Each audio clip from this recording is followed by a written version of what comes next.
Hello, my divine lovelies. Thank you so much for joining me here on the Daily Yapper. Of course, it's me, Sarah the Celestial, joining you again today. I appreciate you being patient and tuning in with me. Today's episode is going to be a little different, I will say. Now, to start it off, if my chart, my personal chart, were to have a name like it has a movie, it would be called The Napping Healer. um, I know that that's like really, I don't even think that that's very creative. It could have been better, but either way, it's enough, right? There can always be better, but it's enough. I have been so tongue tied these days with this Mercury retrograde. Let me tell you what. It has been affecting my fourth house currently, which is of the home, the family, the relationship with your family and your foundations, as well as your mother. So, with it being retrograde, a lot of things as far as my home aspects, my relationship with my family, seeing them, being around them has really been in the forefront and the focus. So, I do appreciate you all being patient with me and being, just holding tight. I plan on so many things for my company. During this time, I've been in hermit mode. I've been able to develop a lot of new products. I actually have some bath bombs and body scrubs, as well as some soaps that are coming out. So please make sure that you are subscribed. See, it just keeps happening. So make sure that you're subscribed and make sure that you are following me on all of my pages so that you can stay up to date on the newest and latest products that are being produced. I also added some new spiritual supplies that if you metaphysical girlies or guys have some ideas for some gifts this holiday season, I have a few things that I'm gifting as like a package deal. So go and check it out. Now, with that being said, as far as my chart goes, this is going to be an about me episode. This is going to be where I'm explaining to you who I am so that you know that I'm not just some kook on the internet. You know what I'm saying? And telling you basically how I got into astrology and tarot, why I chose to create a YouTube channel and everything of the sorts, what drives the fire in me, the passionate fire in me. That's the word that I was looking for. I feel like with Mars retrograde affecting my 12th house, my mind has been in a constant brain fog. The amount of energy I have not had has been so much like, oh, the frustration, the confusion, even as an astrologer and even as someone who practices astrology, it still confuses me whenever the energies really start setting in and you feel it, because you can easily predict it, but whenever you feel that, it's a totally different experience. Now, for this, we're going to go ahead and just dive right in because I don't want to keep you too much and too long, but I do have a little bit of creativity in this video for you. So as far as a few questions that are usually asked about me whenever a first time someone who doesn't know me or isn't like a direct referral clientele wise is just asking, okay? It's just some of the questions that I've compiled, and I have my little notes, of course, so if you see me veer off, it's because it's the notes. Just a few things so that you can get to know me and you know that I'm not some just kook on the internet who's reading tarot trying to get rich. That's not my point. That's not even why I founded the Celestial Shaman. So first, what is my personality like? Who am I? Where did I come from? Why did I start doing this? It's usually around those terms. So I'm a Pisces sun, Scorpio moon, and Virgo rising. So that's my big three. That's my big three. I feel like it very much encompasses who I am and who I'm wanting to be, who I'm aspiring to be, how I heal, what my emotions are like, what my ego is like. Do I check it? That I feel like your big three answers so many questions that a lot of people don't ever get just with their sun sign. You know what I mean? And if you don't know your big three, you need to go down in the link description and go use the link to try and put in your birth information. You're going to need your birthday, of course, the year, the location you were born, and the time. You should be able to find it on your birth certificate. And I know some of you don't have your birth certificates, or at least your birth certificates may not even have times on them, but just do the best with what you have and guess to the best of your ability. Consult with family members, try and ask a few people. Sometimes hospitals, if you go back to them, will have the records as well. just some avenues that you can explore. So, regarding my rising sign being in Virgo, it also conjuncts my Chiron in Virgo. So, it that points a lot to do with why I feel so called to heal people from the inside out. Why, as a person, I've always felt very, very connected to the healing abilities that I have, even as a child. So I've always wanted to do something. I thought I wanted to do things in healthcare. I pursued that avenue, and then I found out that it was not for me. It actually was very, very draining, as everyone will say who works in healthcare or even in health insurance or anything regarding it. It is very draining, it is very exhausting, and it's only built for certain people. I chose not to be built for that life. I know that I was built for that life and it would have been the easier avenue. But instead, I'm deciding to do this here with you. I would like to be able to help people heal themselves from the inside out in whatever way that is. That could be helping them understand their addictive personality and traits. That could be understanding why their mother wound is so big and how they're able to heal that. I am called to heal people. I'm called to help people in whatever way that is, whatever shape, form that it takes. That's me in a nutshell.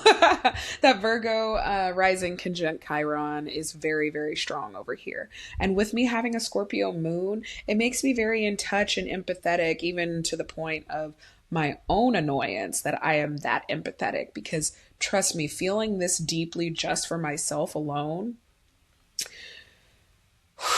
because the Scorpio moon is something that we call its fall. So it's not detriment like Capricorn moons. Capricorn moons are in detriment. So whenever we say fall, detriment, exaltation or exalted, and domicile or its home placement, we're referring to the planet's position and correlation to the sign that it's currently in.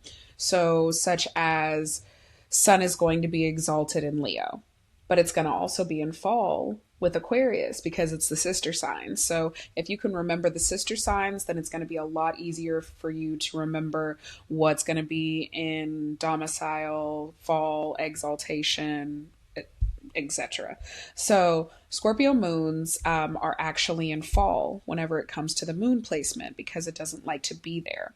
So the moon it struggles a lot being in Scorpio because Scorpio is so deep and they feel things to a point that no one even can comprehend it unless you are a deep thinker, you're a deep feeler yourself, or you're an empath who has that ability because you still are feeling deeply. You either feel deeply yourself and for others, or it's something you have to be able to have that deep connection and dive into the depths of Scorpio. They're very transformative. They are very secretive. They are very survival mode and survival of the fittest. It can take many shapes and forms, but Scorpio moon is nothing to be feared. It's definitely nothing that you need to feel like it is a bad thing in your chart because it is in fall if you have a Scorpio moon like I do. It's just something that you have the ability to transmute so many negative emotions and so much negativity into something amazing and positive, and that's something that you're able to bring to life. You know, being having any Scorpio placement, you are a natural master manifester in the way that you are able to come back from the depths of hell. Like you're able to come back from something that would usually kill people, take them down, keep them down. You're able to come back stronger than ever. You're able to come back like it never even touched you. And as Scorpio placements, we have to love that. We have to appreciate that. A lot of time we get a little annoyed with the word resilience, with transformation, with rebirth and death, but it's all a part of our cycle. It's the cyclical nature of things. You just have to learn how to ease into it and flow rather than fight it, because a lot of the time, since Scorpio is a fixed water sign, they're going to fight it. So it ends up causing them more suffering in the process. Scorpios can also be very prone to self-sabotaging. Whoops. Either way.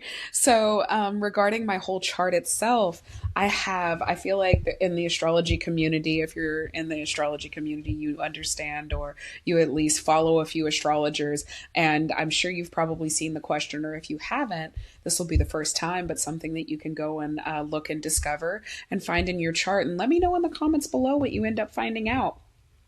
They say that you can tell a lot by someone outside of their big three, what their three tightest aspects are in their chart, and you can get a really good feel for who they are. Now, my tightest aspects are if I'm remembering correctly, because I'm pretty sure that photographic memory be kicking in, I have Jupiter square Saturn, and that's at 0.56 degrees. And then I have a Saturn's opposition to my rising. And then I have a Jupiter square my rising. So that is me in a nutshell. Those are all within a 1 degree orb, 0 to 1 degree orb there. And that's always going to be going off of the separation or the applying whenever it comes to your chart.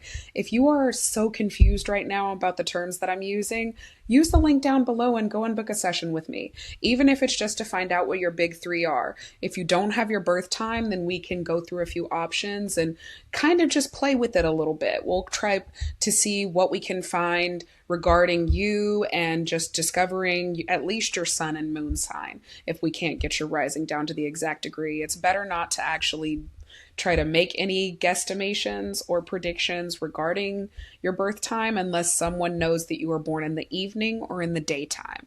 That's always going to be the biggest indication and changing factor outside of the actual hour and minute. If you can't get that down, even knowing if you were born in the morning or in the evening time is going to make a huge boatload of difference. Now, with that being said, outside of what my personality is like, I often get asked how I got into tarot and astrology. We're in it to win it, okay? We're in it to win it. Now, I want to go ahead and start off with I have always been into astrology. Astrology was something that I got into even as a 9-year-old. I used to read the little horoscopes as soon as I was able to get them, and my mom would get Cosmo and everything like that. I used to love reading it. So whenever I started heavily studying astrology as a practice and as something that is to be educated on and using it almost in the sense of studying it like psychology, I guess you could say. That was around the same time that I started getting into tarot as well, because I had been wanting to find out what had been going on. Like, this can't just be happening to me. There's no way. Like, there were certain things that were happening in my life that completely uprooted me. So let's go ahead and get into it. We're going to go ahead and start with that. The first thing that I can say in my tarot journey, the tower. I had a tower moment back in 2019 going into 2020. I had a very big tower moment where I had to completely uproot myself and completely move. Didn't have any choice. That's usually how the tower comes in. As you can see, it's a very destructive force and it's represented by Mars. So the tower comes in to completely destroy everything that was there so that something new can be rebuilt. Sounds a little familiar to Scorpio, doesn't it? Now, I was left very heartbroken, very Three of Swords. The Three of Swords talks about heartbreak, betrayal, having an experience loss, the sense of grief, some sense of emotional heartache and grief. Now, as you can see, the heart is bleeding, but because it is swords, it's very mental. And what I was going into, I was not in the right headspace to process what I had just gone through. There was a lot. Like, it was a lot to unpackage. It was a lot to deal with. And so it had me feeling very disillusioned. It had me feeling like I didn't know what was real. I didn't know what I could actually focus on or believe in. There were so many things. It truly shook my foundation to the core. And I was going off of nothing and shooting out in the dark, as you could say. And the moon is represented by Pisces, and it often has to do with illusions and not knowing where to go and feeling like you have a whole haze and fog, but using your intuition to do the best of what you can with what you do know. Now, I will say around this time, it was very vital for me to have some type of sense of faith. But at the time, I had none. I was feeling like luck was not on my side. I hate that you can't see that. There we go. The Wheel of Fortune reversed. I felt like I was on the under part of the wheel where nothing was going my way. I didn't have opportunities at all, and that I was just stuck. I was very, very pessimistic at the time. And thankfully enough, I reached out to a friend during that time, the friend who had introduced me to tarot and give me my first tarot reading. It was one of the funnest nights I had had in a very long time. And I was so grateful that someone I knew from my childhood that I had developed such a deep bond with, who is a Scorpio stellium, by the way, absolutely beautiful soul. And she helped me that night by just lighting the lantern, by just providing a little bit of her flame to light me, and so that I could go and take it and go wherever I needed to. And sometimes that's all we need to do is be a light, just be a light in somebody's path. And sometimes you're meant to walk with them. And I will say she definitely walked with me. Now, after I got that reading, I was feeling very apathetic because not only did I have some opportunities that were now coming to me, but I didn't want them. I told them no on so many opportunities because I was okay with where I was at. I had gotten insight from the reading. I was finally understanding where I needed to go, but in my mind, I was still very disillusioned and thinking that it wasn't possible, that that's really far-fetched. How am I supposed to do that? It's telling me what I need to do, but not how, that type of thing. And I was very frustrated. I was very apathetic about my situation, and I felt like there was no getting out of it. Now, with that being said, I was being very much in the Eight of Swords energy. Again, swords are about thought, cups are about emotions, wands are about actions, and pentacles are about physical material things you can see, grow, or touch. Now, with the Eight of Swords being here, as you can see on the imagery, she has the ability to free her hands and unblind and take off her blindfold, but she's refusing to do so. That was me. That was me in about 2021. Yeah, we're going to say 2021, early 2021, whenever we were starting out the year. 2021 was such an amazing year, let me tell you what. Not only did I have to end up trying to do something that I had never done before, but I was in it for the long run. So I started actively purchasing more decks. The first deck that I had ever purchased, and I still have her, I purchased her for my birthday in 2020, in February of 2020. And her name is Winona, and I still use her. She's the Mystic Mondays Tarot. As you can see, I'm sure you can probably see by her frayed edges, she has been through it, man. Like, she has been through it. And I chose to also use my other deck, Ebony. So she's the, if I'm correct, the Feminine Tarot.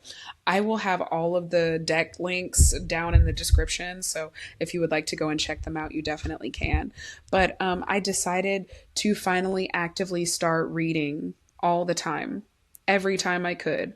Because whenever I started in 2020, I wasn't really actively doing it. And there were a lot of transitions going on in my life where I was reading for myself, but then I would get really discouraged and I would say, this isn't for me. But then I'd still pick the deck back up.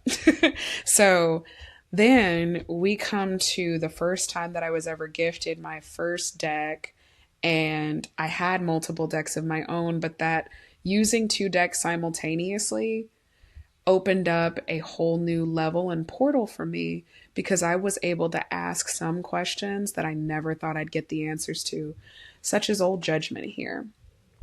I finally was able to look at myself in the mirror and understand what my actual purpose was. I got the call and I was being told, you need to rise and take action. You need to do what you can. And for a while, I was in hermit mode. I didn't bother moving. I just stayed, I contemplated, conserved my energy, and I did what I could while also still meeting up with my friend regularly during our tarot sessions. We would almost meet every single day. It was crazy. And then I decided to go ahead and listen to tarot, and I quit my job. And I fell upon some of the hardest times I have ever experienced. But prior to me quitting my job, I had already had to move back in with my mom because they were cutting my hours. So I finally, since they had cut my hours and it wasn't even giving me enough to live off of, I decided to go ahead and quit.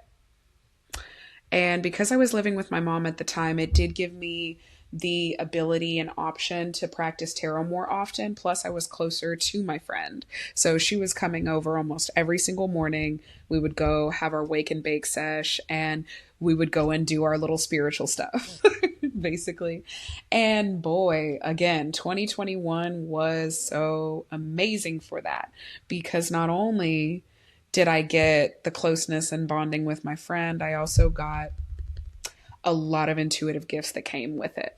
And I'm absolutely so grateful for the intuitive gifts that I've received and how they've been able to reflect in my life. But boy, being the high priestess for a whole year and finding out little and like not even little, sometimes we would have discoveries that were huge discoveries about ourselves, our spiritual bodies, our spiritual beings, where like just so many things. I could go on and on. Now, of course, I would like to add that that is exactly where the Three of Cups comes in yet again, because we were bonding so much over our spirituality. She had created a spiritual community where we were able to talk with other women and talk about these things, but it was never the same. It was never the same like what we were doing. And because we were always learning things, it felt like we were suspended in time. It felt like there was a lot of things that needed to be observed, a lot of things that needed to be learned. And this is represented by Neptune. So it felt like a suspension in time. It did not feel like a year had passed us by the time it had gotten to that point. But I was observing so much and gaining perspective for so many different experiences, different dreams. That's whenever my dreams kicked into high gear, was right after I started getting the intuitive insights and creating the bonds and closeness. However, with that, I also was able to get to a position in life where I was able to love myself, my most authentic self. I had to look at the deep, dark parts of myself. But the one thing about the lovers I love to identify is that there cannot be light without darkness. With the lovers, it talks about balancing and being within that balance of integrating the dark parts of you and dark aspects of you with the light aspects of you and the good things, because there is no bad quality in you. There is not a bad part of you. You just need to understand it. You need to sit with it. You need to be sitting in your own mess to learn from it, to be able to heal from it, to be able to get yourself out of it and appreciate it after you're out of it. You know what I'm saying? And the Lover's card really had me. I was in that mode. I was sitting with myself and myself alone, and I had to learn to love me. I had to learn to love me. And so I continued to get better. I continued to work at tarot, like the Eight of Pentacles, like she's working on her job and her projects. I continued to get better. I would read for anybody and everybody that I knew. I was asking people if they wanted me to pull a card for them. I was doing daily morning reads. I was doing reads at night. I was doing year ahead reads whenever I was way out of my way out of my level, I can say, because I would start getting a headache in my right here in the center of my forehead, which is technically where your third eye chakra is. And it just started hurting. So I was receiving a bit too many intuitive insights. I was working a bit too hard, like my Virgo rising self tends to do. Anyway, as I was working, I still ended up, while I was working, I did realize that I needed to have balance. And so that was the next thing that I had to learn with tarot and with the spreads that I was finding anywhere that I could find them. Even if I had to make my own spreads, which is where I ended up becoming proficient in creating my own spreads. I would find them on Pinterest. I would find them on Facebook. I would find them on Twitter, anywhere that I could find them just so that I could get better at what I was doing, but also heal myself in the process and learn to balance that work life with the spiritual, with the emotional, making sure I'm giving back to my physical body, spiritual body, emotional body, and physical, all of them, all of the bodies that I possess. I was able to get rid of a lot of bad habits. I cut ties with a lot of bad things that were holding me back with the devil, especially with the devil reversed. He talks about breaking free of addictions that could be holding you back from your greatest potential. Now, this doesn't necessarily have to be an actual drug addiction or even an addiction with, like, it could be codependency, it could be food, it could be secluding yourself. I don't know why that one came to my head. It could be secluding yourself and putting yourself in hermit mode and not allowing yourself to go see people. It could be the way that you're thinking about your whole situation, which is exactly why sometimes and why the hangman comes before the devil. Because if you don't know, everything about tarot is telling a story. Each of the major arcanas, each of the minor arcanas are telling a story, all from the Fool's Journey. This does not, something that I was taught whenever I was in religion still, is that it was accessing demonic spirits and you could possibly open yourself up. And it's not that at all. It is not that at all. And I want to reassure you. Truly, I want to reassure you. Now, with that being said, because I was leaving behind and breaking a lot of addictions and addictive habits and bad thought patterns, I had to move on from a lot of people. And the thought, like, again, this is about your mental, this is about your thinking, this is about your communication. And boy, I was leaving it all behind like the Six of Swords. Whenever you travel across those murky waters, you have to do it. You have to sit with it. You have to be open. I was asking myself different things. My tarot reads were coming with now journal prompts that I was prompting myself with because I'm big. I'm big on journaling. I think that everything needs to be journaled, of course, ruled by Mercury. I know. But it's the truth. If you can't talk to yourself about it, you shouldn't be talking to other people about it. And I sit with that one. I sit with that, not just because I'm a Scorpio moon. You should not be talking to other people about your business if you can't sit with it yourself. Celebrate all you want, but sitting with it is different. Now, during this time that I was going through this process and leaving behind these old thought patterns and ways of being and operating and the people that I was around, I was telling myself, everything is fine. Everything's fine. Look at her. Everything's fine. She's laying down. She has all the swords in her. She's just scrolling, thinking everything is fine.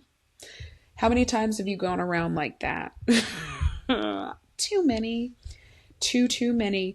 Now, with that being said, it was causing me to have a lot of inner anxiety that was like actually actively manifesting itself in my reality around me. There were real things that I had feared coming to life right before me. And the Nine of Swords is very much on that energy where you are allowing your fears to manifest themselves in your everyday and in your reality when you just need to let go of what you have no control over. And that's what the Nine of Swords really did teach me in tarot. And while I was getting that, I kept getting it in almost every single reading. It didn't matter what I was asking about, I was getting it. And I knew that it was something that I needed to handle. And I knew that there was something coming up. Fast forward. Fast forward to about 2022 going into 2023. Actually, all of 2022, I decided to start killing off parts of myself because there again, life happened, and there again, I was put in the position where I had no other possible choice but to just sit where I was and have to alter myself and transform completely. I had to kill off a version of myself that no longer, I was getting rid of people. I was getting rid of the thought processes and the way that I was being. Of course, I would end up having to kill off a version of myself that was in the past. But I didn't think that way. It took tarot to have to help me understand. And I had so many full circle moments all of 2022. And even I feel like my even years, I have more full circle moments and more enlightenment and just more clarity. So this 2024, I have had that. I have had so much of that, and I'm so grateful for it. Now, with this death card, I was going through this for a long while. Whenever it comes to major arcanas, please understand that whatever it is that it is representing, it is going to be long term. It's going to be in your life for a very long while, or it could even be a permanent change. Death does not actually mean a physical death. It means there is going to be a transformation, rebirth somewhere. Some part of you is going to have to die so that you can go forward and move on to be your most amazing and your greatest potential of self, you know? Excuse me. Now, with that, I had to learn what actual strength was. Something that the strength card really highlights and like encompasses entirely, and it's represented by Leo, of course. And this is another major arcana. This is very much about how you sometimes brute force is not what you need. Sometimes you actually need to learn when it's necessary to engage in things and when you can just let that go, or you can handle it in a different way than what the old you used to do. And as me being a natal Mars 12th houser that is retrograde as well, like I am a Leo Mars 12th house retrograde. No, no, baby, no. The anger is very different. It's always there. I feel like the Hulk. I'm always angry. You know, like it's just simmering. It's just always there. And some of you may be the same way. You may guys, the water Mars are off the chain. Pisces Mars is very also self-destructive and self-implosive, you know. Instead of having explosive anger, it's implosive whenever it's either in the 12th house or ruled by Pisces. So, nonetheless, I had to have the type of strength that I had never anticipated I even had in my body. But in doing so, I was able to learn how to transmute all of the negativity, all of the emotions, the anger, the betrayal, the dismantle. Like we're fast forwarding to October 2023. Cuz it again, like it's a major arcana. It took me a while, okay? It took me a while, and I'm okay with that. I can sit with that. Now, because I was able to learn how to transmute my energy, I was able to become who I always wanted to be. I was able to be more productive. I was able to take my life by the reins and take it back and reclaim my energy back to me. I was able to get fully into my spirituality. I was able to start doing all the things that I like to do again, not just out of desperation, like I need an answer. I was just doing them to do them because I was so grateful to be in that energy and have these gifts and be so connected with tarot, because tarot truly is it's my first love. Astrology is my second. I can't lie. Tarot, it speaks through me so clearly that I used to consider myself dense, but really I just need clarity. I just need clarity on anything and everything that I can get it on. And I feel like that's okay, because why would you ever want to go and jump into a muddy puddle if you don't know what's at the bottom? Now, with that being said, and me having to learn how to transmute my energy, it took a lot of patience. It took a lot of, like I was saying earlier, about being the ebb and flow and being like the water and going from one place to the other. It took me understanding that you do have to fuck around and find out sometimes. It took me being that person who needed to learn patience. I needed to learn patience so badly, as if as if the strength didn't teach me. No, I needed temperance along with it. This is ruled by Sagittarius, by the way. So whenever it comes to that, we know that um, some people may not consider Sagittarius patient or a patient sign, but whenever it comes to their learning and their wisdom and being able to be the best at what they actually do, the patience is unmatched. Unmatched. You guys are always down for a good little trip or a good little bit of wisdom sesh, huh?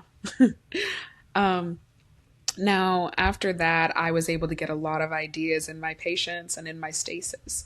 Whenever I had to learn how to be patient, I was starting to realize a lot of things were clicking to me as to why I wasn't successful in my other ventures as I was before, or as I thought I would be, or as I predicted I would be. I was still very much in the whole like, why am I not getting it? Why is this not more clear? I just had to be patient. I just had to wait for it. I don't like waiting for it. If you like, I'm ruled by Mercury. I go fast. I go. That's why my mouth be. Now, with that being said, the idea actually led me to what I do now, and it was very much the star. It was my northern star pointing me exactly where I needed to go. It was telling me that I needed to start trying to do this as something to help others outside of just the people that I knew, outside of the people who they could get referrals to. And of course, it gave me my idea for my business, the Ace of Pentacles here. It gave me the best idea to go ahead and start my business and start doing whatever I could in my power, even if it meant that I was doing little YouTube videos, even if it meant that I was going to get a few likes here and there and maybe like one share a week if I'm lucky. And I was okay with that. And I'm still very fine with that because I know that I'm reaching the people that I need to. And I appreciate each and every one of you for staying in here with me. I finally was able to become the woman that I've always wanted to be, the Queen of Wands, where she's intelligent, she's intellectual. It's the same thing. She's such a charismatic woman. She knows how to read a room and to be able to be that social butterfly and navigate and just glit and flit around the room and be able to talk to anybody and everybody about anything, especially her passions and how she wants to expand and just come into more opportunities. Now, of course, right now, this is the energy that I'm currently in. I'm taking my fate by the reins. I'm trying to do the best that I can with what I have, and I am still going. I'm not allowing anything to deter me from it. I'm continuing to take classes and get better at my craft, and I'm continuing to do these videos so that you guys are able to connect with me on a deeper level and so that you can trust me to be your reader if you ever decide to bless me with that chance and experience.